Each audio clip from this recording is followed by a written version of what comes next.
Як воно є насправді, далі поговоримо із нашим колегою із Киргизстаном, розслідувачем, журналістом Аргеном Бактибеком Угулу, журналістом видання «Медіахаб».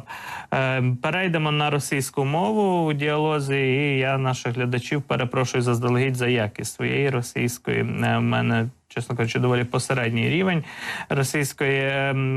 Аргене, витаю вас в нашем эфире, приветствую вас, рад видеть и слышать.